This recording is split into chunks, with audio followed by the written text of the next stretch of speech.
think clearly for us at the Mærsk Mc-Kinney Møller Center for Zero Carbon Shipping, we work on a framework where we want to bring the industry together and collaboratively work on the solutions of the future.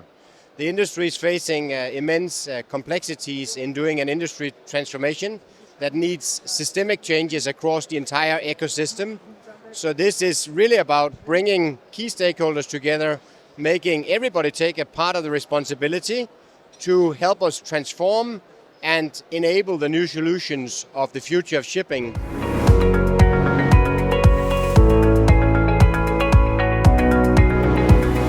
That's a great question. I think ammonia is one of the alternative fuel pathways that holds a significant potential.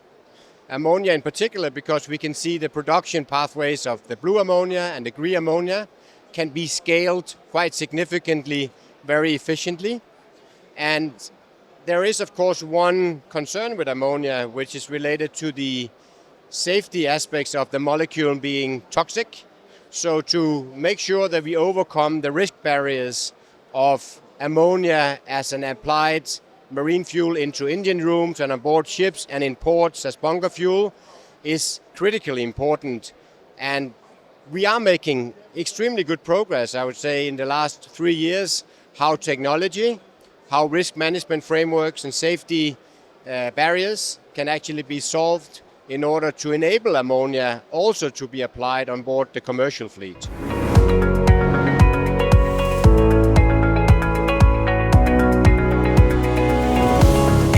Yes, indeed. The projects that we have been running at the Mærsk Mc-Kinney Møller Center for Zero Carbon Shipping, together with our partners, including a number of the leading class societies such as ABS, Lloyd's Register, DNV and others, has enabled us to get very deep insights from quantitative risk assessment modeling, HACCPs, HACCPs, doing full-blown ship design conceptual developments, including also the human factors of the crew safety aspects, which now means that we get very strong understanding about what needs to happen from an engineering perspective to build inherently safe ship designs, what needs to happen from a crew perspective about upskilling the needed competences for the people working on board ships that adopts ammonia as fuel, and finally also how does the bunkering standards need to be developed in order to build safe and robust frameworks for bunkering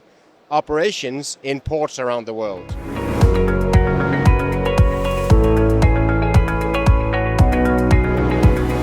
Yes, thank you for that question. My wish list when it comes to regulation is that we definitely would see that in order to transform our industry towards a low emission future, regulation can help us very much to drive the clarity about the future.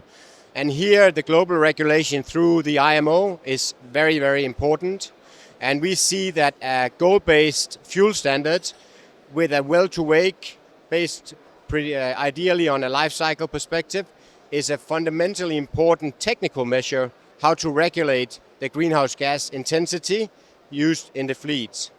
Building on top of that, we would wish that we could have a strong financial mechanism or a pricing mechanism that can help us drive and penalize the greenhouse gas intensity for the energy consumed across the fleets. And then finally on my wish list is that people need to understand, owners and cargo owners, the whole ecosystem needs to understand that we are doing this transformation because we are facing a climate emergency.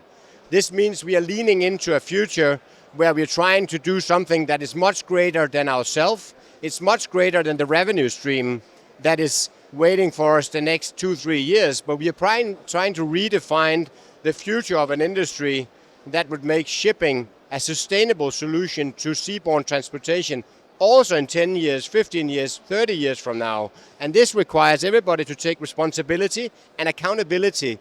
And that can be a bit tough in the near term, but without taking a little bit of risk, we will not move the needle together. And together as an industry, and particularly down here in Greece, with such a strong cluster, if we all take a bit of that responsibility, we would make the future much better for a greener planet together.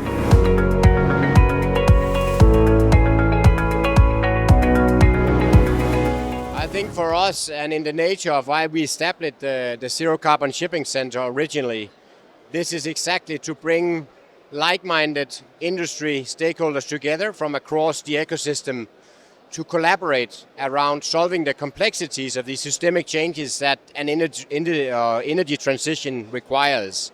So for us, this is very much about that we have people reaching out, collaborating, and actually contributing by sharing knowledge, sharing data, becoming more transparent in showcasing how new solutions of the future can draw the picture of what will be the best and most robust sustainable solutions for the future of shipping.